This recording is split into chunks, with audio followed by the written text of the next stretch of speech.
First, we did Alien, a 1979 masterpiece. Then we did Aliens, an 80s action classic. We followed that with Alien 3, controversial, not fully realized, and ultimately disavowed by the director. Now we talk Alien Resurrection, Part 4. Not a horror film, but a horror nonetheless. There's a common misconception about film criticism and people who watch movies is that we've talked a little bit about this in the past. I've introed with this before, but I think it's more. I think it's really apt here. Is that a lot of people have this idea that people like us, we watch movies with the hopes that they're bad and that we hate them, so that we can somehow hold ourselves to a higher critical standard, like a higher artistic standard, and that we take a certain level of joy in shitting on something. That might be the case for some people. That might be the case for some people who consider themselves a little bit more, uh, who really dig into that attitude. But I can't say that it's the case with myself, and I don't believe it's the case with you. I think that we go into a movie with the hopes that it's going to be overpowering. It's going to be something that sticks with you and digs itself into your psyche, stays with you. Um, Alien is a masterpiece. Ridley Scott's 1979 film is it's there's not a whole hell of a lot out there like it before. There has been a lot that has been influenced since, and we'll get into that in the next couple of weeks. But um, Cameron in the second film really upended the genre, creating a war film that was a commentary on American foreign policy, namely Vietnam. Fincher's film was obviously problematic because of the lack of direction, the lack of focus based on a problematic production. That problem isn't readily available in Alien Resurrection. I think with Alien Resurrection from 1997, what you have is a film that is doing everything that it's supposed to do in order to continue the franchise and paint by numbers, give give the fans what they want. So how is it possible that it goes so fucking wrong in so many different ways?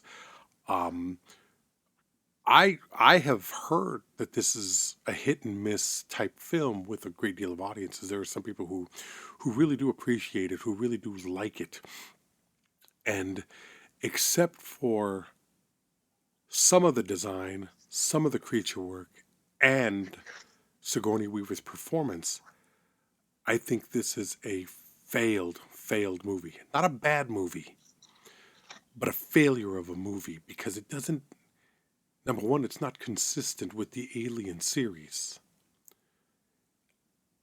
And watching it last night, or yesterday morning actually, I found myself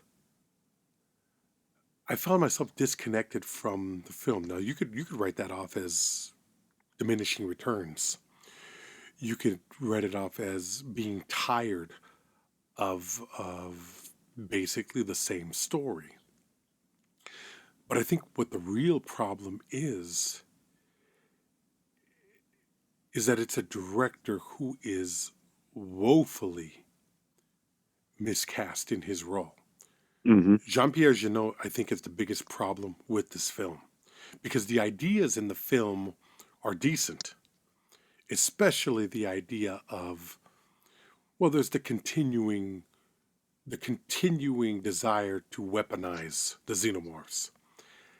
That that's going to be a constant no matter what because it's a constant in the reality of life.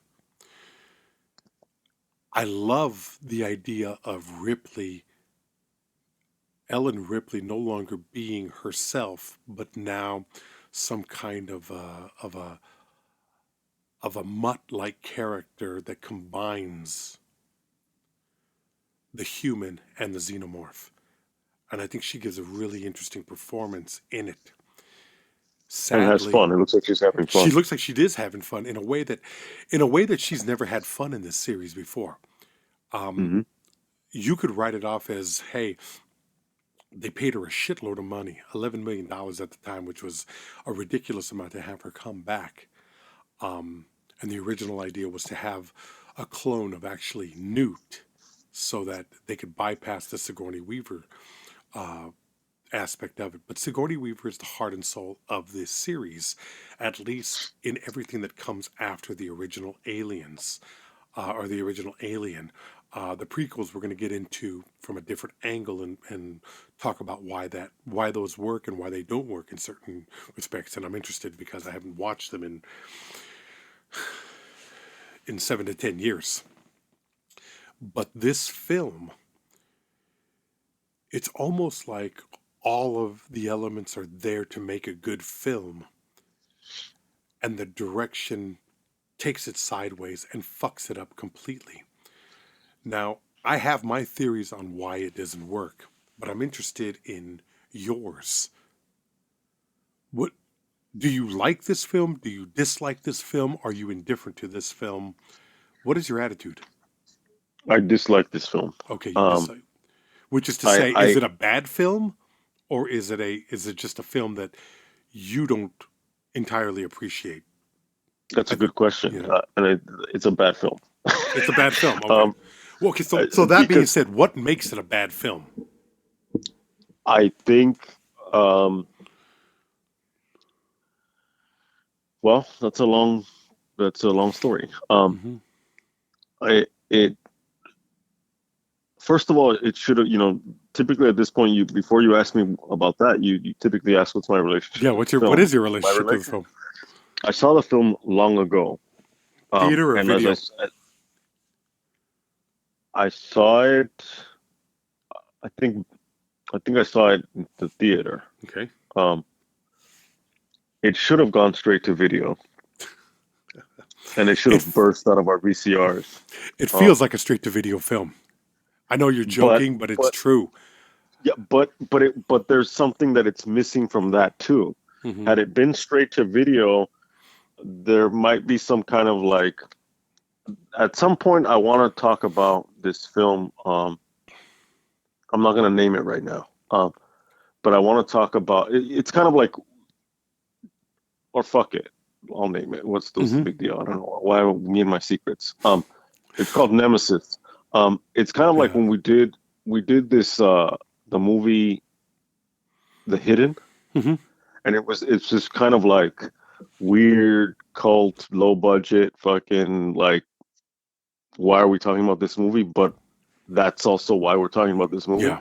And there was something like crazy and cool about it in how bad it was. Um, Sometimes you get that from like early Cronenberg. Hmm. Seems like that. It's like dirty and it's like, I mean, aside from Videodrome, which is the obvious like Yeah. video fucking thing. But what I'm getting at is that this is, and maybe this answers before as I'm warp speed jumping all over, is like, and this probably answers some of the earlier question of why is it bad? It's not. It's too like middle brow. I think it should have gone. It could have been, as things can be. They can be great, or they can be really really bad. It's not even good enough. It's not good enough to be Hmm. great, and it's not even bad enough to be horrible. Yeah. It's capable. Um, That's it. It's its own little thing, and it doesn't take chances. It doesn't really embrace the mythology that it's created in the earlier films. It doesn't expand on anything. It's very rote in so many respects, and and it's like yeah, it's boring. It really is a and it's an boring film. imitation. Yeah. It's I mean, for one thing, it feels, and we kind of talked about how part three, Alien 3, Hmm. felt like the Godfather 3 of the series, but this is actually to me the Godfather 3 of the series. Yeah. It's of the Alien franchise. It's just when Ripley thought she was out, they pulled her back in, Yeah. but we don't get pulled back in. Um, and and and I mean, spoiler alert: the protagonist's child also dies, but we don't care, Yeah. as we didn't care in Godfather 3. It and in a way, it was kind of a blessing, for that performance to end. Um, and it just felt like for the money. That's part of it. But if you look at the evolution of the, or are you going to say something? No, I mean, I think it's interesting because I watch these films and I've watched the documentaries that are included in the Alien Quadrology Blu-ray sets for every one of these films, and this one had not only the weakest film in the series, but the weakest documentary because there it was weird. It was Winona Ryder, Ron Perlman, Sigourney Weaver talking about the excitement of this film, but it never felt like it felt like they were excited to do the film, but Hmm. everybody else involved was just kind of indifferent. Jean-Pierre Jeunet was just a hired hand. There's no heart in the movie, and I think if you've seen any of his other films, which I haven't seen Delicatessen or City of Lost Children, but I've seen Amelie. Amelie, and if that is any indication of what he does, he's a fantasist. He's a filmmaker who creates these dreamlike stories that are beautiful. Amelie is a really beautiful film. I don't remember how Yeah, good I it like is, but Amelie. I like the Amelie. Amelie, yeah. I Amelie. Amelie. I haven't seen City of Lost Children and I haven't seen Delicatessen, but I'll say this much: it's almost as if they gave this, and this is blasphemy for me, but it's true. It's almost like they gave this series to Terry Gilliam. It's the Mm, completely wrong director for yeah, this material. yeah, It yeah. It's doesn't, yeah, yeah. yeah, it doesn't have the bite. It doesn't have the edge. It doesn't have, I mean, but this film is visually beautiful At times, at I a think at lot of times. times, but it's visually beautiful. It's very creative in a lot of respects. And it's weird because I'm watching the documentaries talking about how Darius Khondji, the the the cinematographer on this film, went darker than he usually goes, and he's like, it was a great dark film. And I was like, this is not a dark film, and I'm talking about actual lighting. This is the Right. brightest of all of the films, and I think the brightness, in turn, robs it of its mystery and its you have to reinvent a series to a degree, but reinvention doesn't mean turning it on its going the exact opposite way of what was before. There needs to be a certain consistency there. There's a reason that as bad as The Godfather 3 is, it fits in with with the first three films. It's because Gordon Willis is back again, and there's a consistency with the way it looks. Now, each of these films has a different cinematographer, but each one of these films is staying in line with the look of the films. This is a film that goes completely in the other direction and looks like a commercial. This looks like a commercial, not just a commercial like a big business theatrical. I'm talking about Nike. I'm talking about a Ford commercial. That's what it looks like. It's too clean. It's too crisp. It doesn't have the dirtiness and the grunginess. Hmm. And maybe that's what you were talking about when with a comparison to The Hidden, because The Hidden looks a hell of a lot better than this. There's a certain quality to the film. This seems to me, watching it again, I wouldn't be surprised if it's digital film. And I know it's not, though. 97, they didn't have the capacity to do that. So it's an overly bright, badly lit film. It's badly lit because you can see everything. It's fucking horrible Yeah, in that that's great. respect. That's Yeah. that's a great statement. It's badly lit because you can see everything. Yeah, it's just and these and I will say that the creature itself looks great in a lot of the shots, but it doesn't have there are no moments when wondering, where is it? Right. Yeah. Right. You know, there's, I think there's two shots. It comes out of the ground at one point. It comes out. It comes out from under the grates. It pulls somebody into it.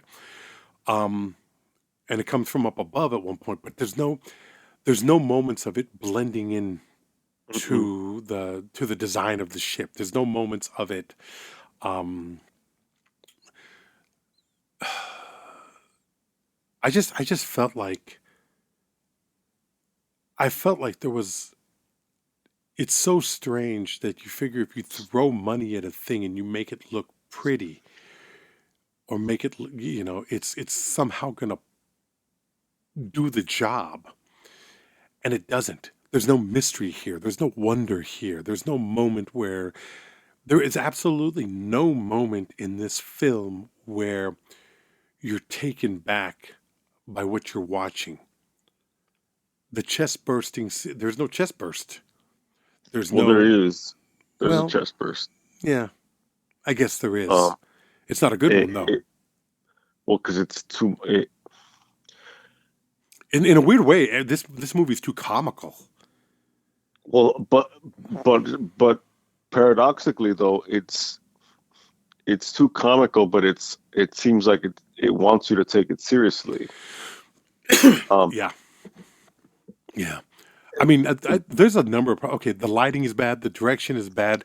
The acting, especially on the part of Ron Perlman, who I like in other films, and I've liked on Sons of Anarchy and a number of other things. yeah, Um, and I think J.D. it's the Freeman. casting. Yeah, the casting is bad.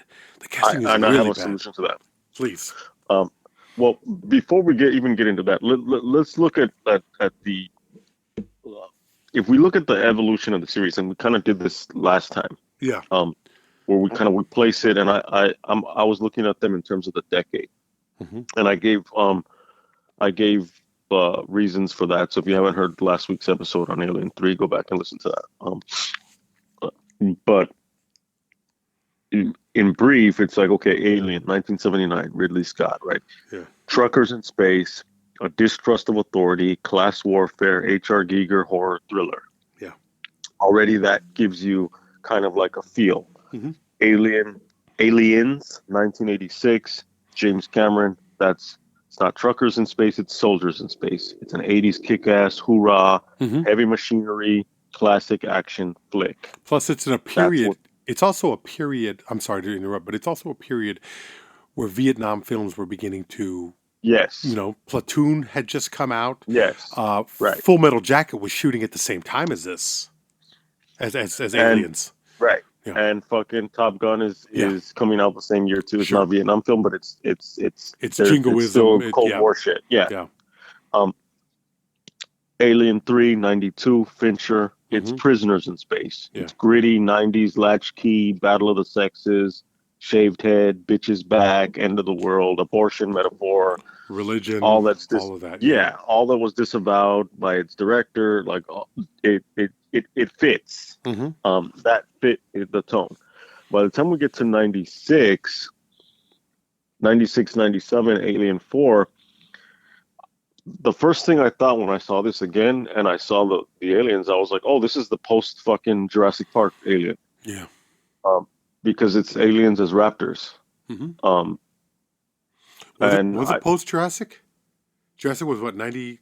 What year was Jurassic? 94. Wow. Okay, I hadn't made that connection. Yeah, yeah. You're right. You're absolutely right.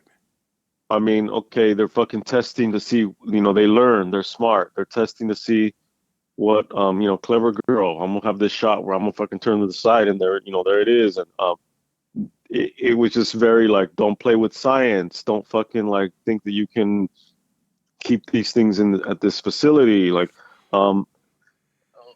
they work in tandem. They show intelligence in wreaking havoc on a facility that shouldn't have them. They know how to escape. In that sense, it's very much like Jurassic Park meets Day of the Dead in terms of military science facility, meets Island of Dr. Moreau with the fucking like genetic experimentation, meets pirates, smugglers in space, which is a concept that Joss Whedon, who wrote the film, he was around this time. He was either gonna start or he was working on Buffy the Vampire Slayer. Yeah. But he would later develop Firefly, the series. I don't know Hmm. if you're familiar with that. I've Um, heard the story. I'm familiar with it. I've never seen it. I wasn't that guy. That was a Sci-Fi Channel it show, was it right? was it, It wasn't on I think Fox. so. I a friend of mine turned me on to it, and Uh-huh. so I watched the series and I watched Serenity, the film. Yeah.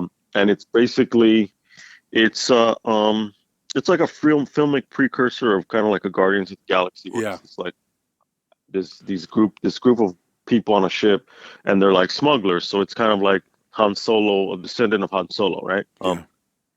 Space western, and um, and so Joss Whedon would like develop that.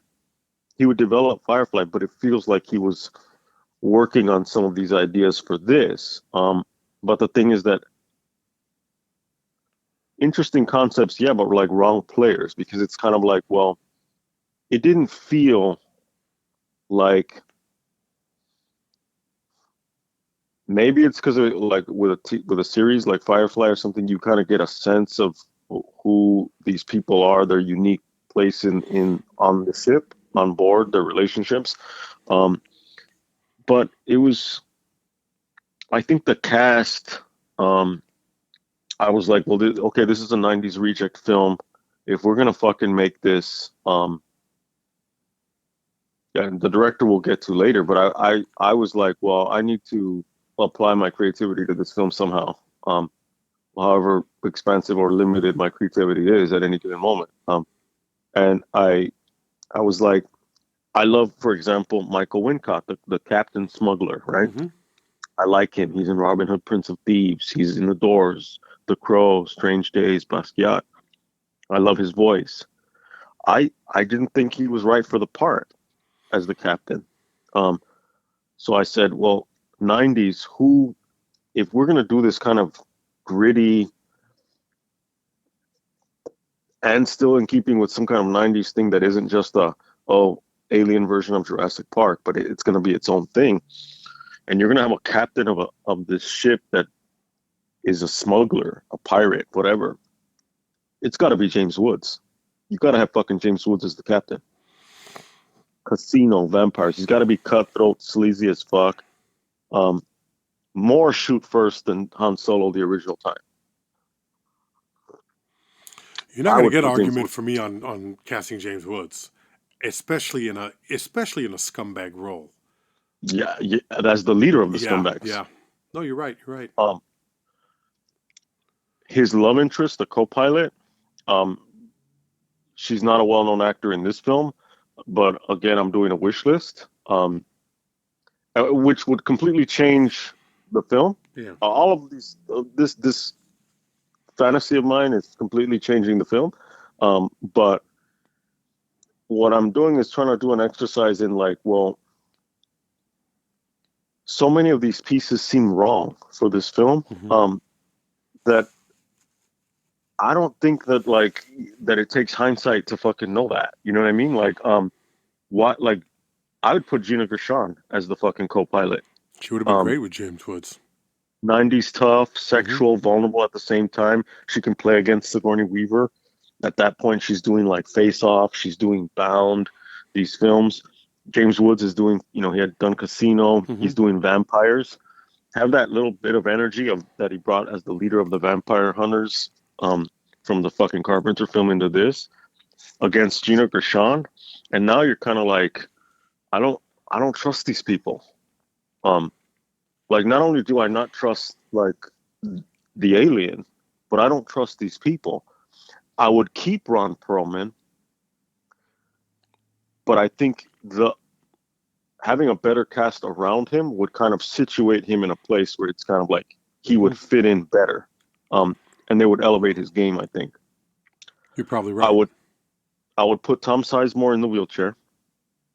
Hmm. Um, this definitely changes action sequences and movement, and how do they, at this point they have to drag him instead of carrying him because he's Hmm. bigger, but I don't care.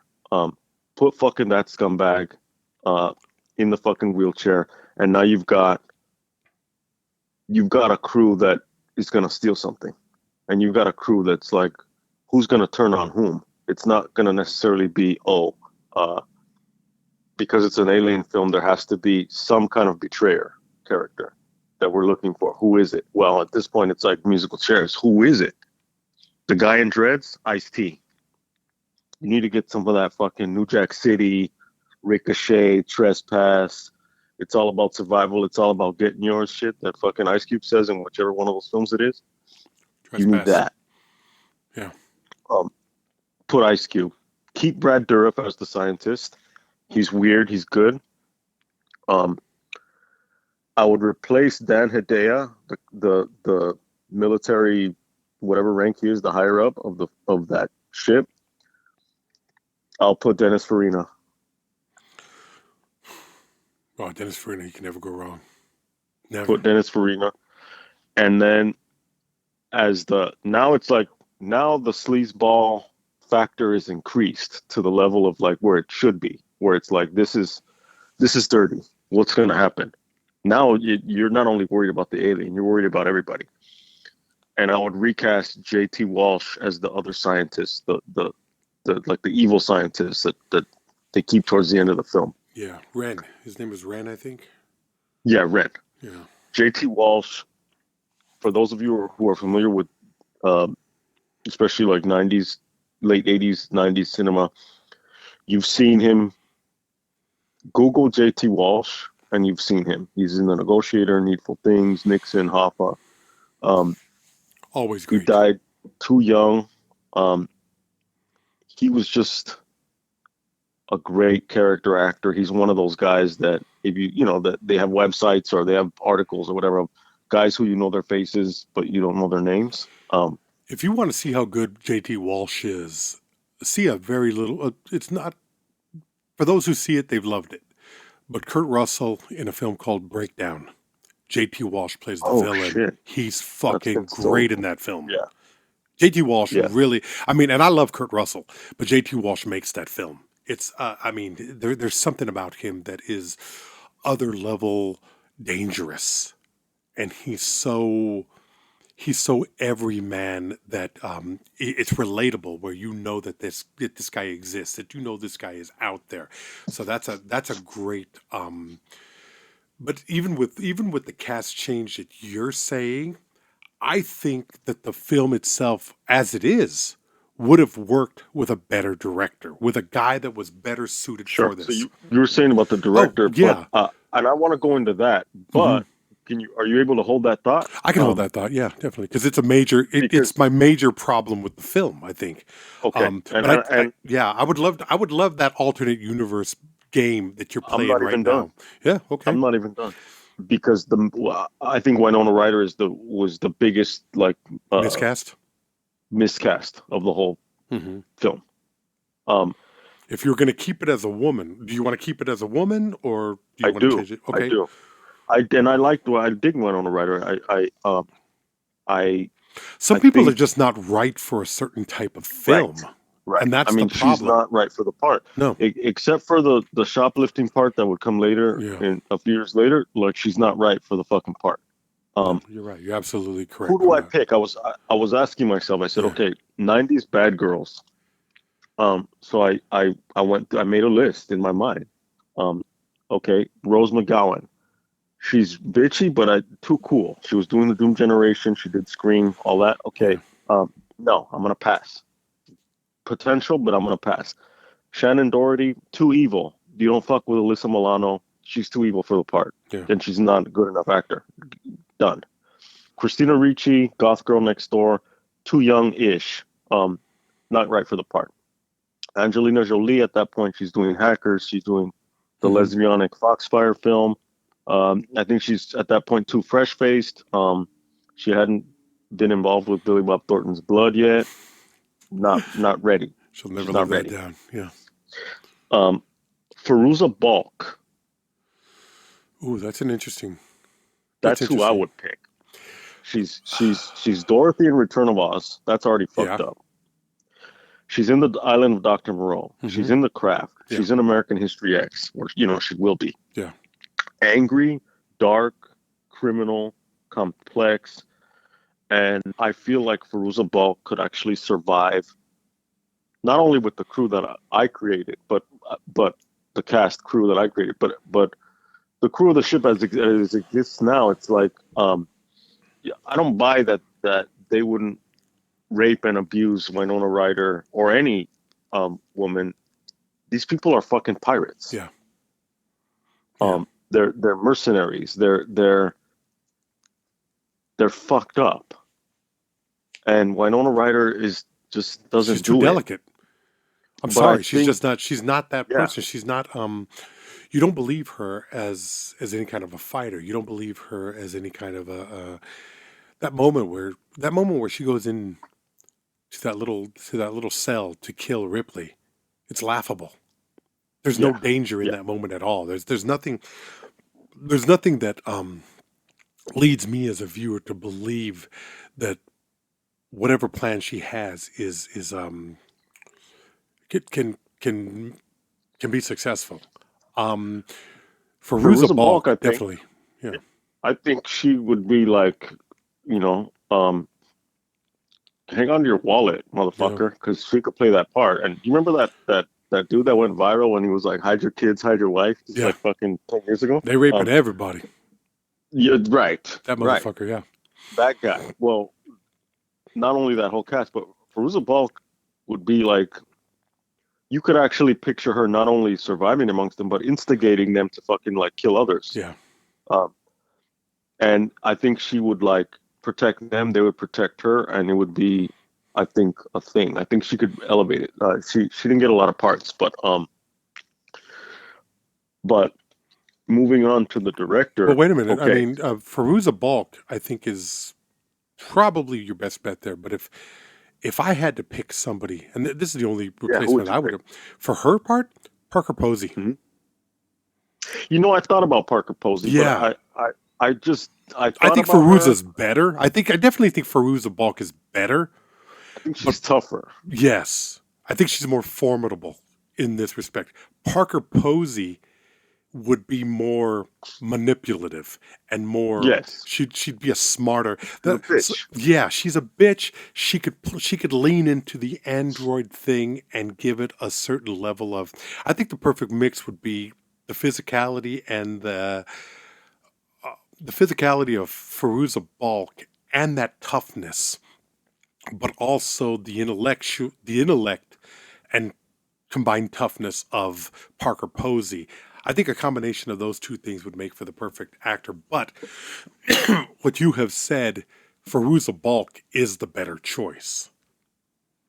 Parker Posey's interesting too, and I I mean, think so. Yeah. if you just like go back to Dazed and Confused, Mm-hmm. and when she's hazing those Oh, girls, air raid bitches. Yeah. when she's like, yeah, bitches, and yeah, I the thing is that it's like the idea is for it to feel not just like the post Jurassic Park alien film, Yeah. but to feel like some kind of like as if it should have been like a lower budget fucking 90s flick, and it's just not, it's not that. Now direction, Jean-Pierre Jeunet, who I thought about options that I think would have matched. What are your points on this? What are your thoughts on this? Well, I think part of the problem is that it's number one, um, he didn't speak English at this time, and I think there's a handful of directors that can. I think there's a handful of directors that can direct a film in a different language and get the nuances of line readings. There's something that doesn't seem urgent enough in this film. It's a lot of posturing. What was Mm, great about what mhm, was great about Bill Paxton, Michael Biehn, um,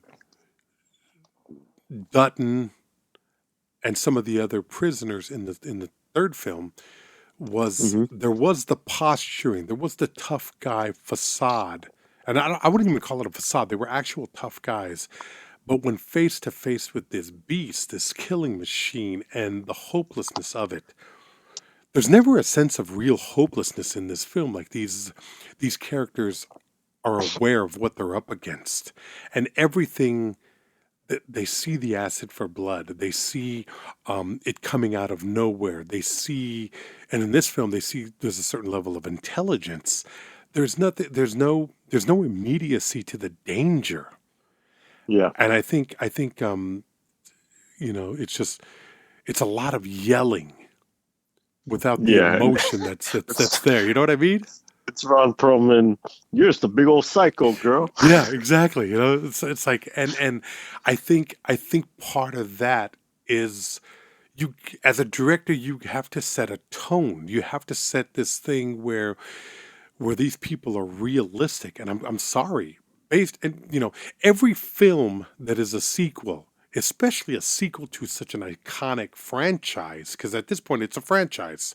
By the fourth film, it's carrying the weight of the first, the second, and the third films. We as the audience know what this thing is capable of. It's delicate. It's a delicate storytelling because now you have the thing underwater. Now you have it. It's how much believability. And if you remember when we talked last week, a lot of the ideas were to have a spider xenomorph, flying xenomorphs. It kind of gets ridiculous, and there's only so far you can stray from what we know of the creature. And in this film, I like the intelligence. I like the exploration of the intelligence because I always felt that it was there in the earlier films. I never saw it as just a killing machine. I saw it as something that because it couldn't communicate with an audience, and there were few moments of it communicating with each other. But in the first film, no communication with anything. But by the second film, you felt like they were working in tandem. You felt like it was two armies working against each other. At least that's the impression that I got. Now all of that is here. It was like a colony. Yes, it was like ants, bees, whatever you want to call it. This film kind of expands on that, but there are elements that are hinted at that just don't really. I mean, you don't get to know these aliens in the same way that you did in the first three films. I felt like there were real characters. In this film, they have more talents, I guess you could say, but I never really got to understand them any better as characters. Well, I mean, it's so strange. I think it's like, and I'm gonna mix brands here. I'm mixing my colas, but it's like you have your fucking Pepsi and you have your Coke, right? And you have whatever the imitations. And then, okay, cherry Coke, you have your diet, your whatever. And then you have like your cherry Coke, you have like an addition to the original. This feels like almost like Crystal Pepsi to me. Do you remember that Crystal Pepsi? Oh, yeah. Yeah, it's a good, yeah. It was Pepsi, in a fucking, it was clear. It was like Sprite or like 7-Up. And it was only around for like a few years. It was very brief. And it felt even then like, how far away can we get from Pepsi while still being Pepsi, but still trying to be fucking Sprite or 7-Up? And it didn't fucking make it. I don't even remember what it tasted like. I can think, I mean, I don't drink soda, but I can still think about what the differences are between Sprite and 7-Up. There's a noticeable difference there. Yeah. Pepsi and Coke are closer, but there is a difference. But there is a difference. And this to me feels like the Crystal Pepsi of the Alien films, where it's like we're gonna do this novelty thing, um, and and hope that that's enough, and it's not. Well, see, In the 90s. yeah, I think you're right. But it's more extreme than even that because it's like, what is the through line of all these films? The through line is Ellen Ripley, Mm-hmm. and she's tough. Yes, she survives all of these films, but there's a vulnerability. She's frightened. She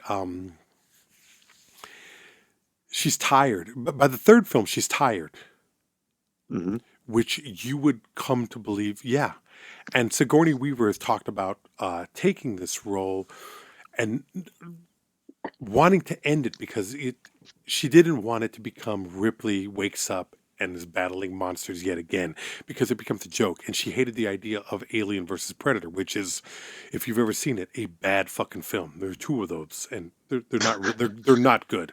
Alien versus Yeah. Predator and Alien versus Predator. I can't remember what the second one is, but it's bad. Um, she becomes melded with this creature, and I don't know if this is a problem of the screenwriter or the director, because it could be either ill un not fully imagined. No, Yeah, it it's could be undercooked. it could be underwritten by the screenwriter or not fully imagined by the director. And I think it's a Yeah. combination of both of them because there's not I mean, the understanding of what Sigourney Weaver does the best that she can to play this character as you're wondering where her loyalties might lie. But she's never afraid. She's never in survival mode. Not really. Um, I think it's an interesting performance on her part in a movie that doesn't live up to what the potential is.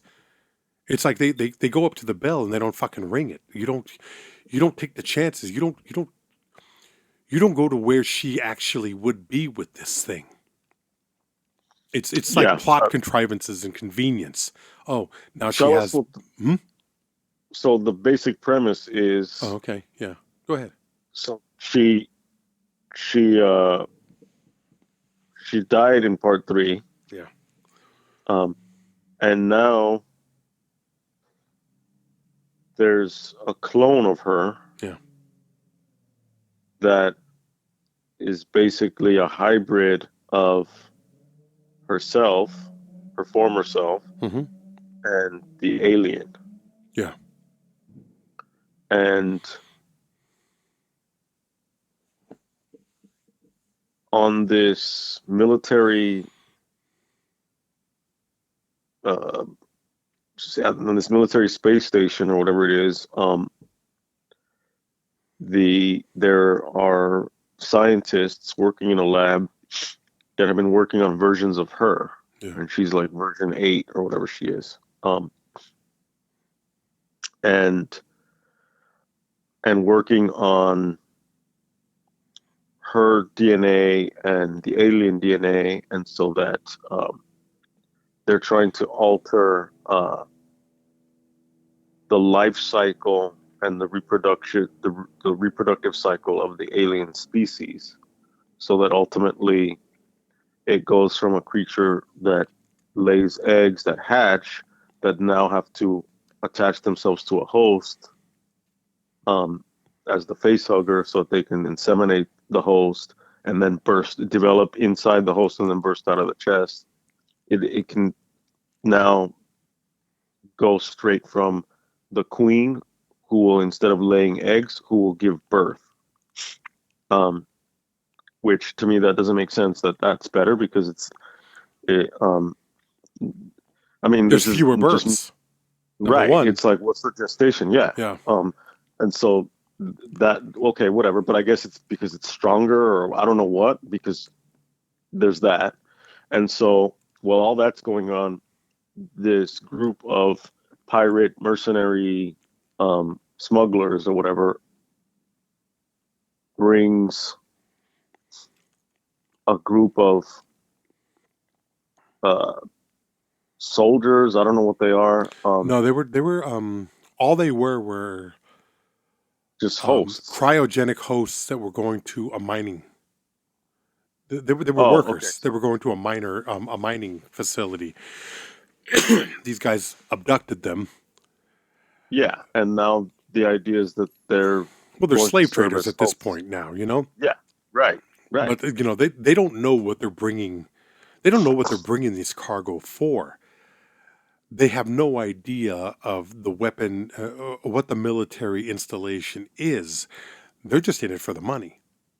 Sure. They're doing what pirates do. They're they're criminals for hire, and it's it's a blatantly anti governmental look, because it's like this is essentially the American military that are buying human hosts, human subjects to impregnate Yes. and birth these creatures.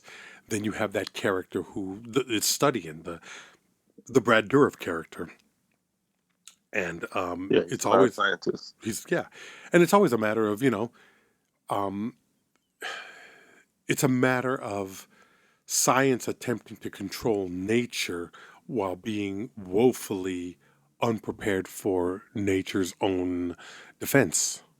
Yeah, nature finds a way, as Yeah, fucking as a Jeff Goldblum's character says. yeah chaos, and this is the ultimate chaos theory. Yeah, So you have this creature, and okay, so this is part of the danger in doing something like this.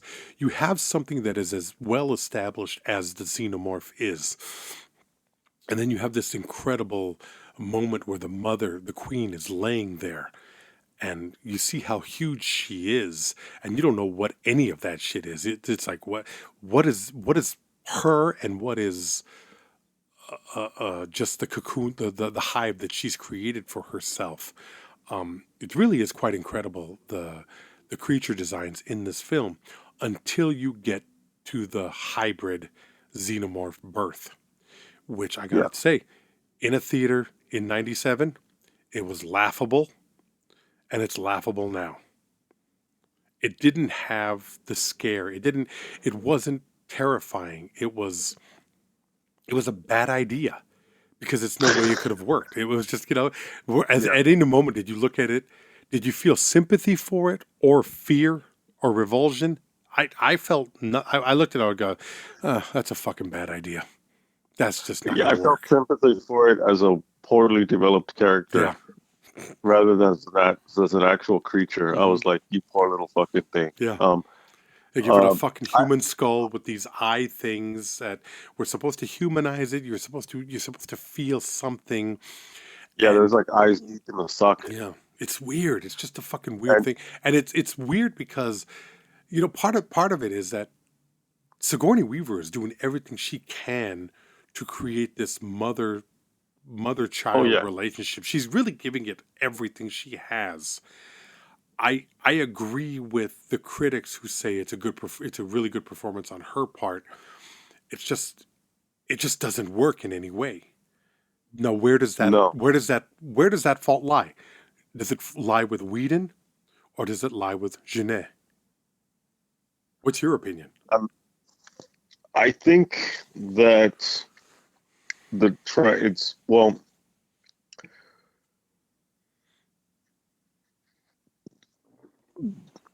I felt that there was like moments of too much exposition. So Oh I yeah. think there's too much in the script.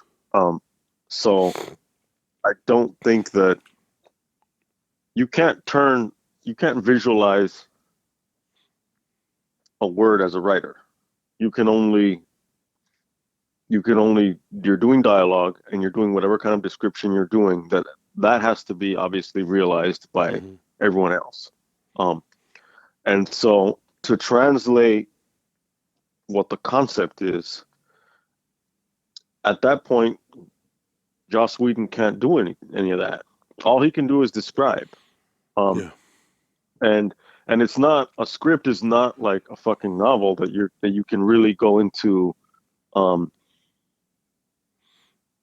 like some you're not doing these deep descriptions, pages upon pages of what a thing looks like and how you imagine it because this is a visual medium. It's however you describe it, and then the effects people and the production people have to make it, and they have to show it to us, or imply it and not show us completely, or they have to do all these things. What you talked about with forced perspective Mm-hmm. and how you manipulate the viewer's eye in order to create something. Um, going back to Jurassic Park, when that Triceratops is sick in Jurassic Park, Yeah. and you see and they're touching its tongue, that felt like a living thing Yeah.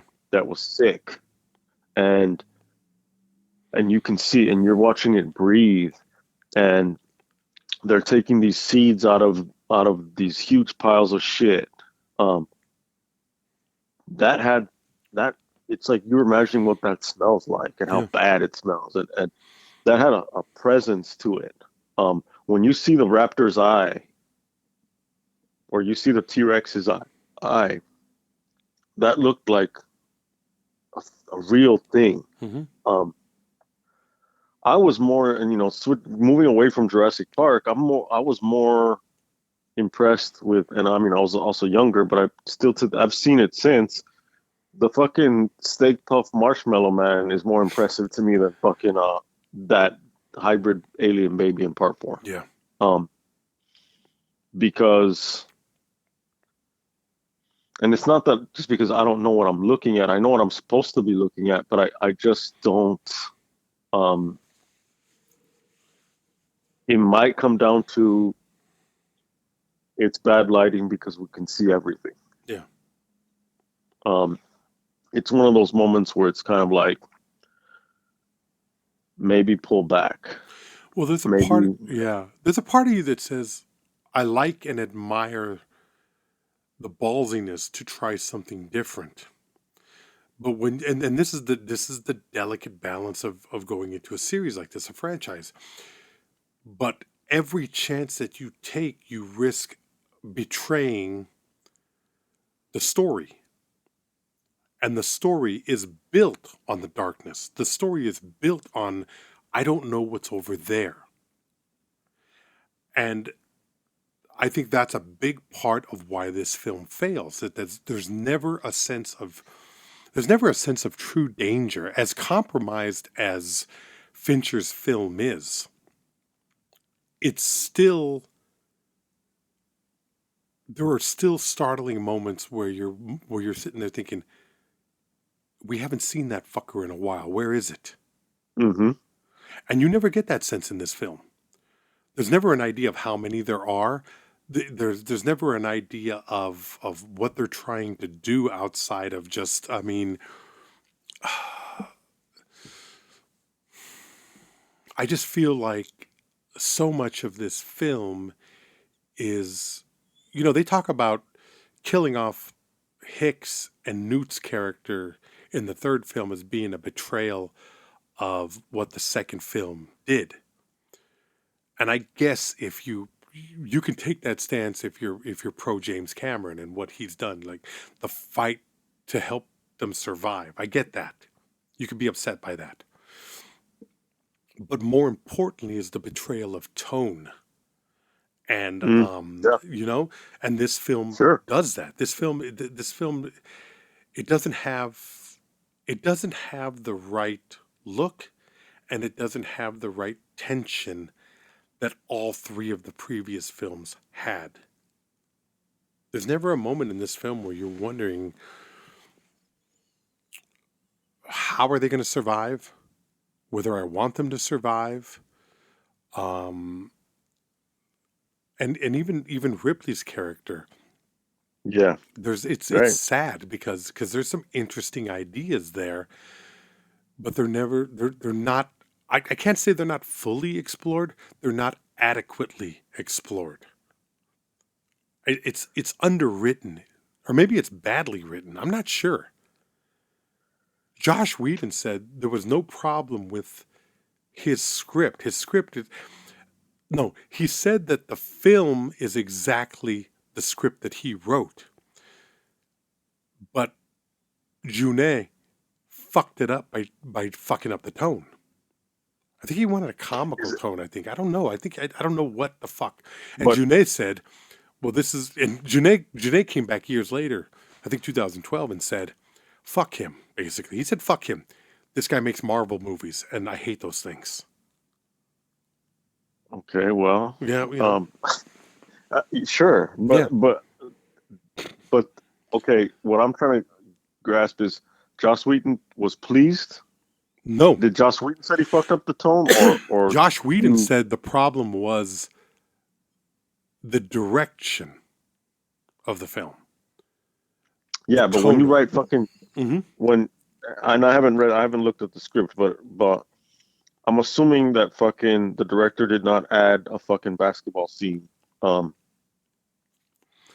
like we don't need to see, Mm-hmm. what we saw fucking Teen Wolf, where it's like, okay, has superhuman strength now, so fucking Michael J. Fox knows he can slam dunk because he's now fucking because he's a werewolf or Mm-hmm. whatever. I don't need to see fucking the '90s fucking Air Jordan fucking Ripley. Like, um, no.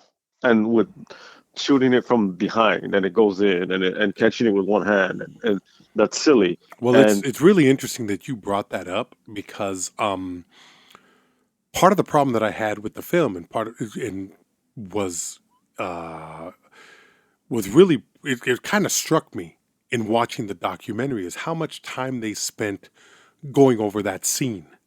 Like how big it's been a good. There was a there was a segment of the documentary that must have been about 10, 12, 15 minutes long in which they talked about the preparation that Sigourney Weaver had in learning how to play ball in that way and okay, and how big a deal it was for her to make that basket and how great it felt for her.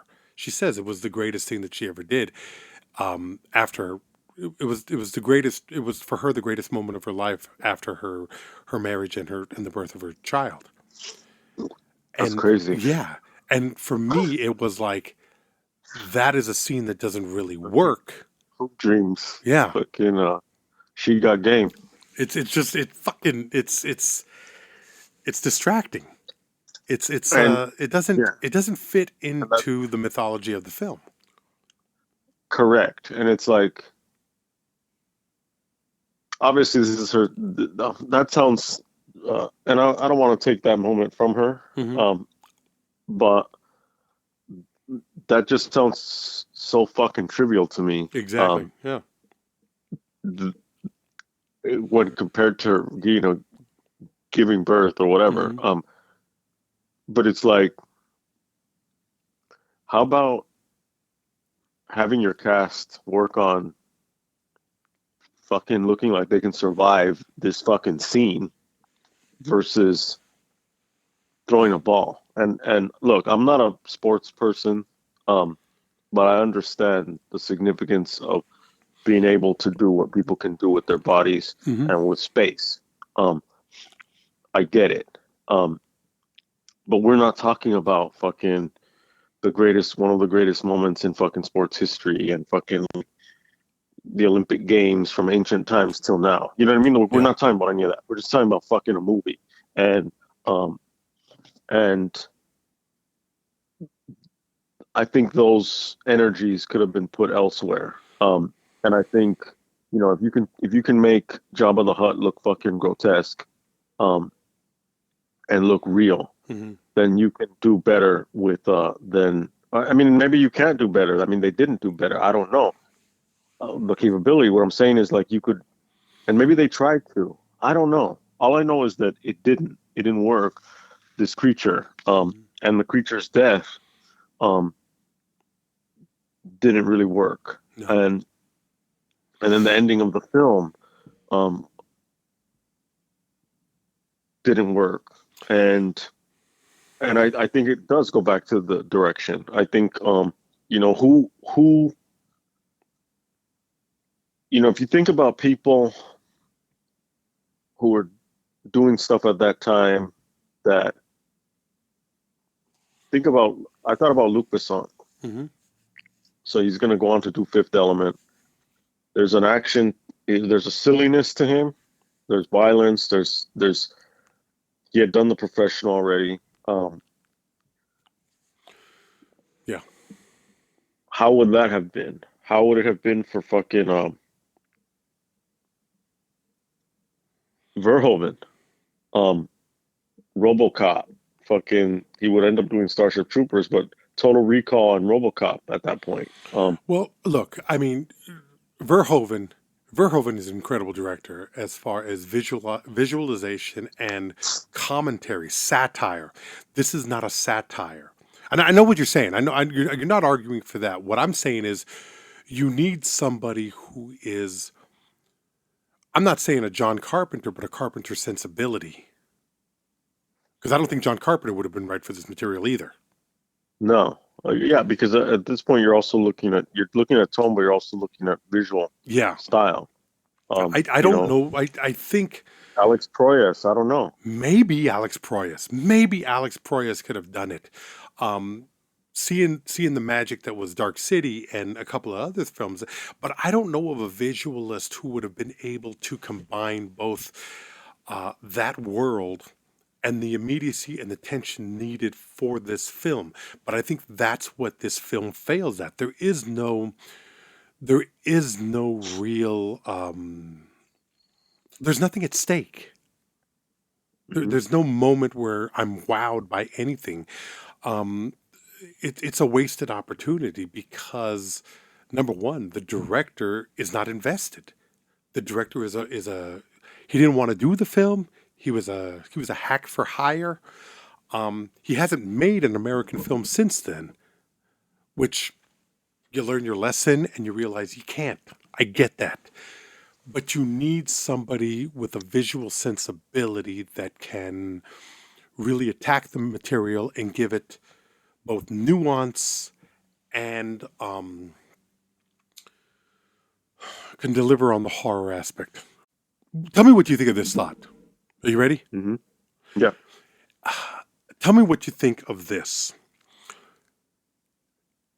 If we're going to be playing around with the idea of a cast change and going back to that period, why don't we just go balls out and do a real wish list?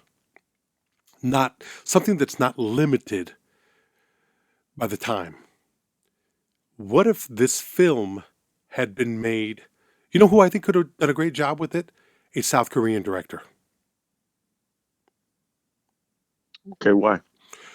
Because if you look at Park Chan-wook, or even at Takashi Miike, a Japanese director, what I'm saying is that there's a sense. Okay, first of all, you definitely bring a new interpretation to the material. A new sensibility. Definitely a new sensibility.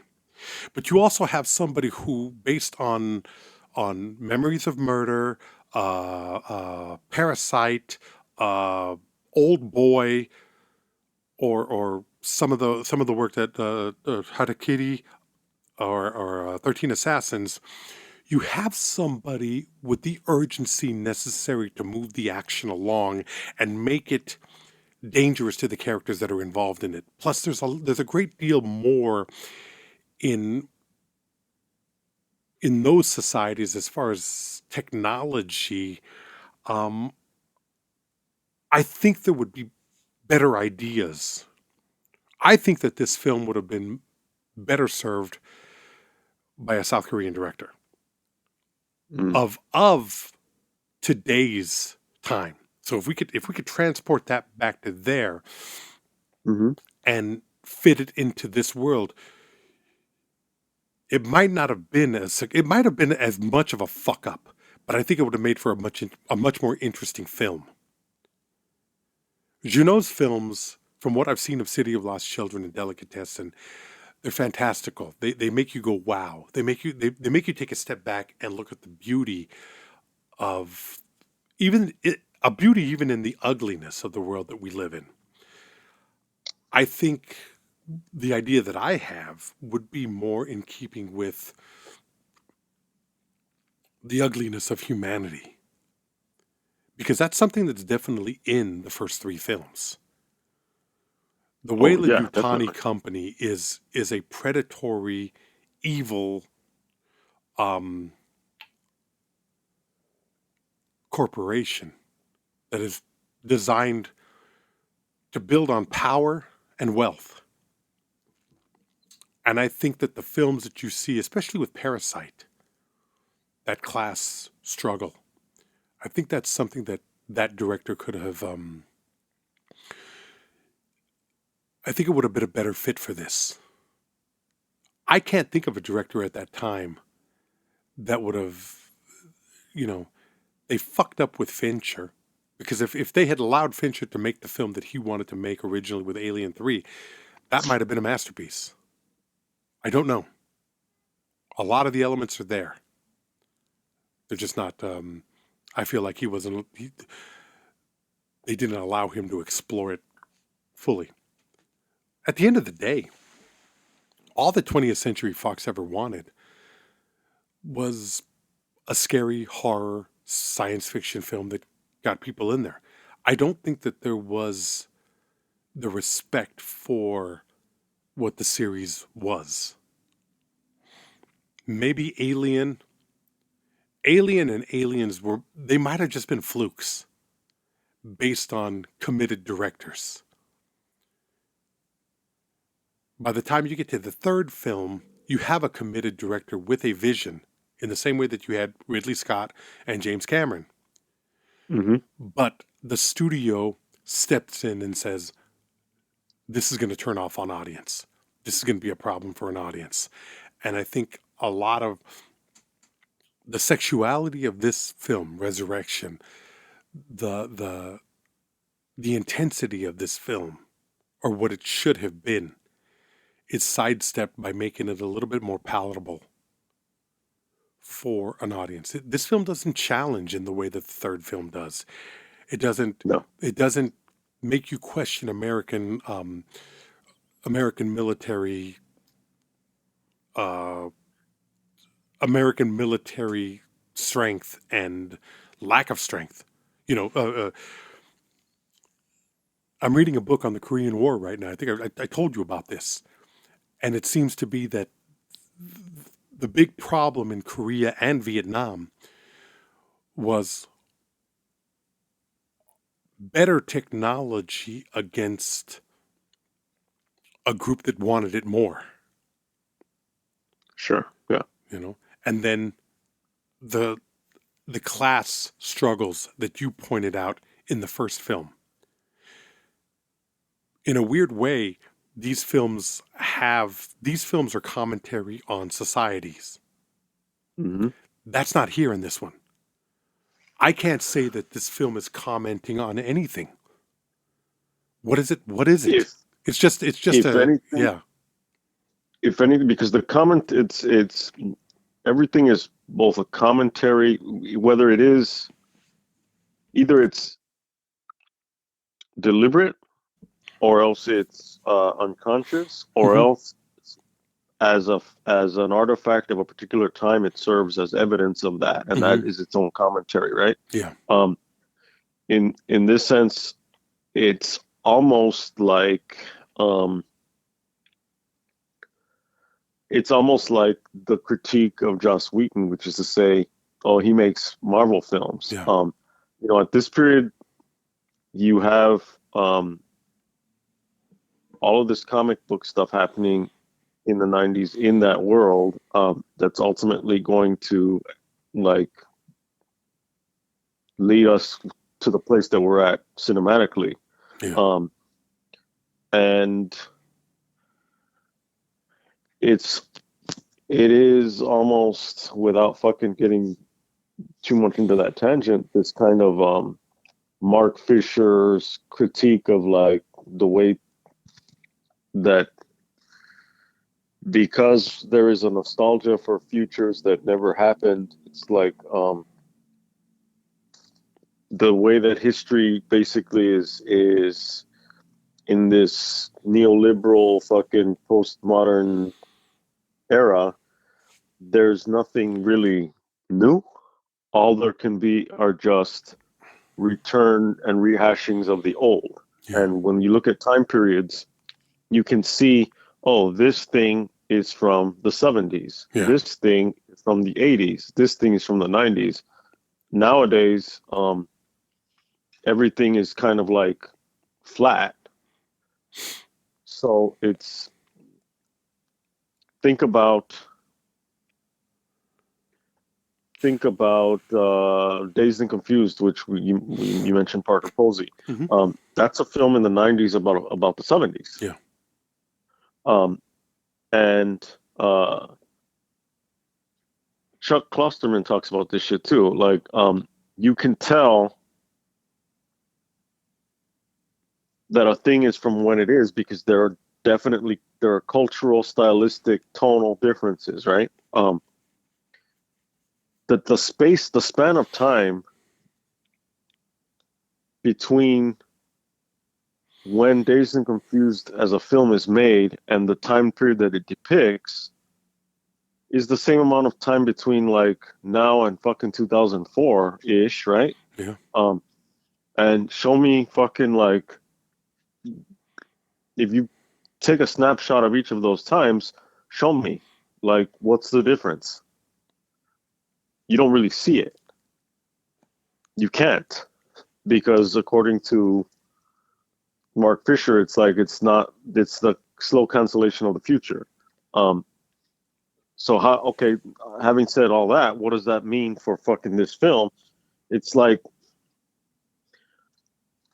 it's almost like the evidence there. What does it represent? What does it critique? It's evidence to me of like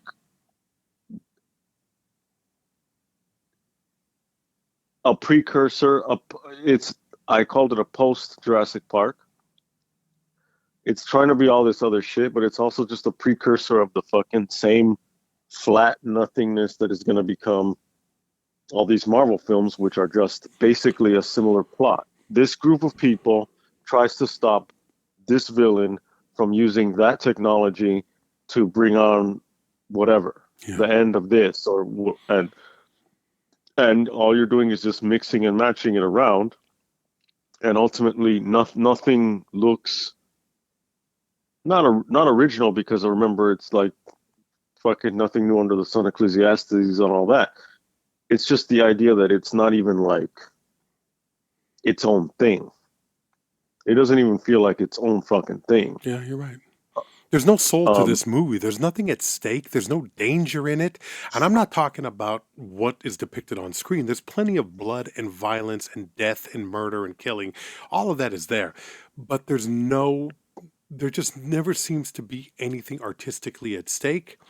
You don't feel like a statement is being made. You don't feel like there's any kind of commentary on, art. It'd be real easy to just dismiss these as sci-fi horror films. But I think the three previous films have already established that they're more than that, that they are commentaries, that they are artistically valuable. This is a sad way to end.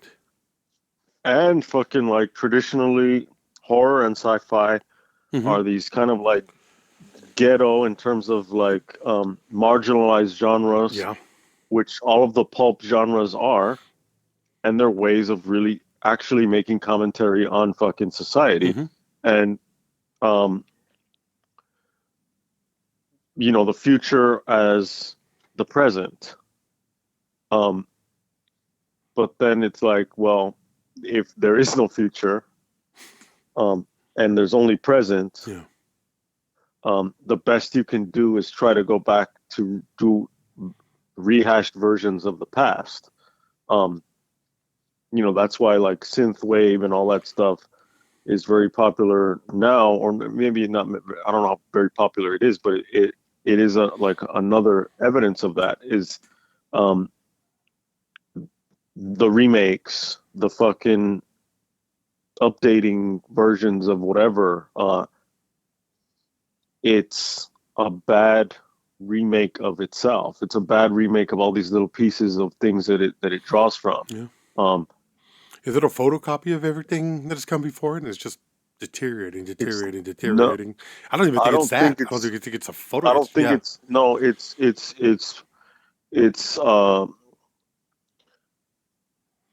it's more like a deep fake interesting. than a photocopy, because a photocopy also I think has character because it's in the loss of something it gains a grittiness to it. Yeah. Um, it's a deep fake that isn't completely believable yet.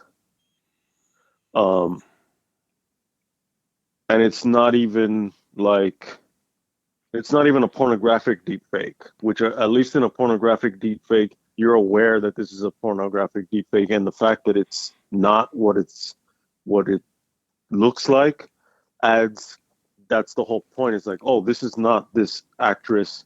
This is not fucking Hillary Clinton having sex. Yeah. Um, we all know that. Um, but that's weird and gross. But that's why I'm watching it. Um,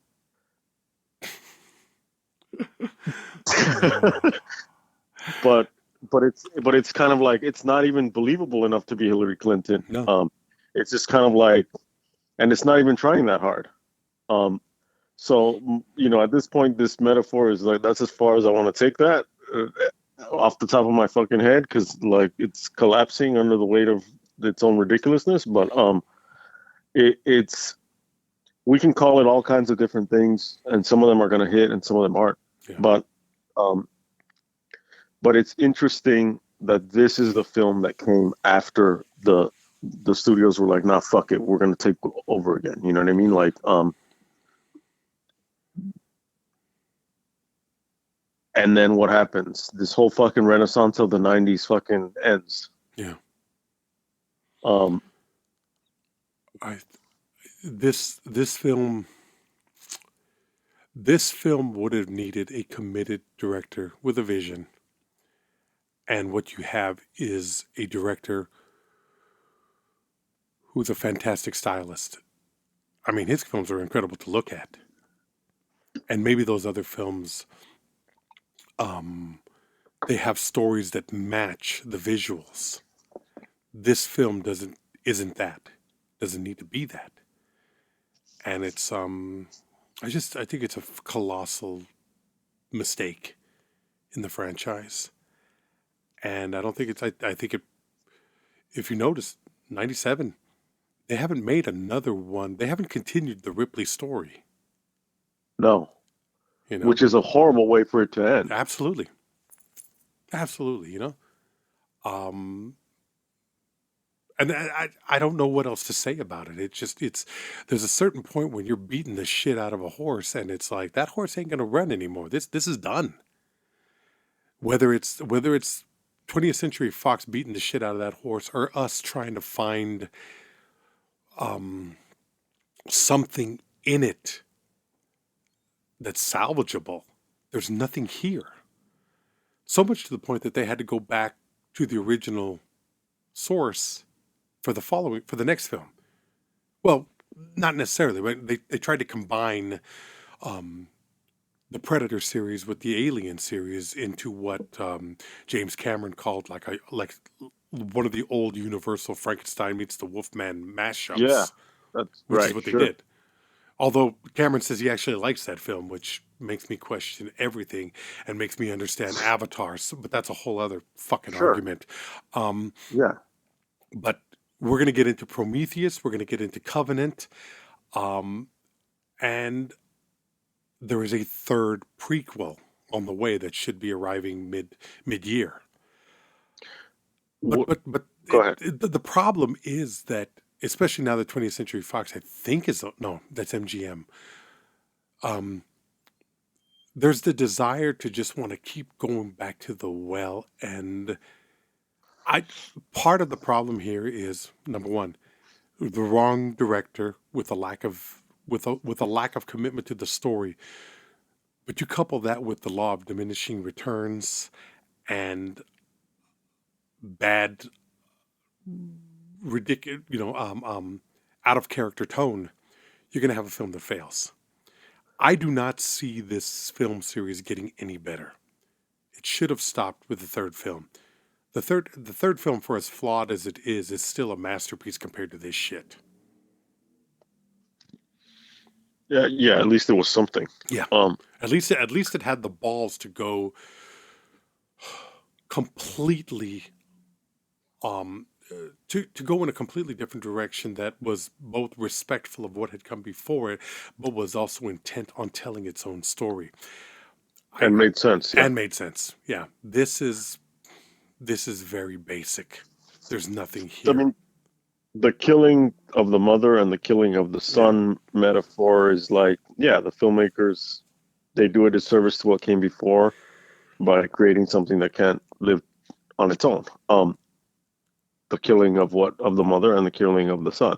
Um, what ultimately was the overall sense in terms of the documentary about the making of this film outside of the fucking hour spent on talking about I got the impression. like what? Well, Yeah, I got the what's impression that how does it end? Like, what do they feel about it? the document. They feel. I feel like they were telling themselves what they wanted to hear. That they had a damn good film that was equal to what had come before it, and brought with it new ideas, and was fun to make. It might have been fun to make in certain aspects, except for that Sure. underwater scene, which scared the shit out of a lot of them, and was very I problematic. mean, for that's both. still That was the only exciting. I'm Yeah, saying, that was the only one that had it has a it had an something that urgency could go to wrong. it. Yeah, it had an urgency Yeah. to it. There was something immediate there. You got a fucking cripple hanging on some guy's back. You got Sigourney Weaver's claustrophobia. You got Winona Ryder dealing with PTSD from an incident where she almost drowned at 12. I mean, it's palpable on the screen, but nowhere else in that film is that urgency there. Nowhere else in that film do we get the sense that the danger is real. And I watched it thinking to myself, what a horrible way to end this series. What a horrible way to say goodbye to this character. And I don't know. Sigourney Weaver's in her 70s at this point, I think. I don't think there's going back to this well. I mean, technology is becoming something differently, but it's becoming something different. But I don't think we can. I think the story of Ellen Ripley is done. I mean, there was talk a few years back, 5-6 years ago, about Neil Blomkamp redoing and they were going to do that thing that seems to be the trend, ignoring the third and the fourth film and bringing Michael Biehn back and a Newt character and go with an idea from there. That fell apart. Ridley Scott went and did Prometheus and then Covenant. And I think there comes a point when you have to put a thing to rest because it's no longer viable. It's everybody, it's just sad. It's like watching an old fighter get into the ring again, and you're like, this is, you were great at one point. Which is maybe why we should do the Rocky series and watch how sad something can become. Because there's no, I mean, the metaphor is the film, but here it's either kill this character and let it have peace. Let Ellen Ripley have peace, or let her ride off into the sunset. There's no two ways. They killed off the character, and then they're going to continue to bring her back. There's a certain point where you're watching and you're thinking to yourself, well, I can no longer give a fuck because there's no immediacy to it. There's no urgency. There's no danger. Yeah, you can always just bring her back. She can always just be a hologram after, Yeah. So that's the film. It's a failure.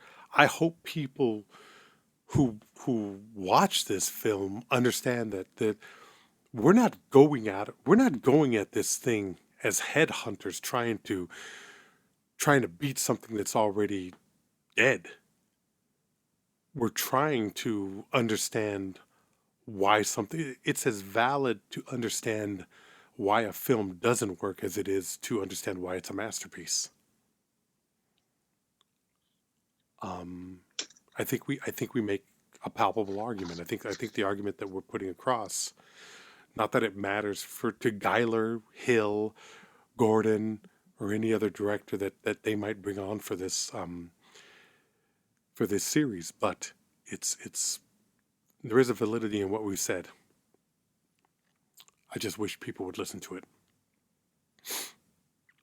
Anything that you want to say to leave the listeners with? buymeacoffee.com/WatchRickRamos. This episode is from Stephen Palmer. We're looking at donors. Everybody will be recognized. Thanks for all you do. Again, the highest and most frequent donors will reach out to you. We'll let you know that you're that person. We'll take requests. That's what we're going to do every few months. Mm-hmm. Just to throw in some new blood, new ideas, see what people want to hear, and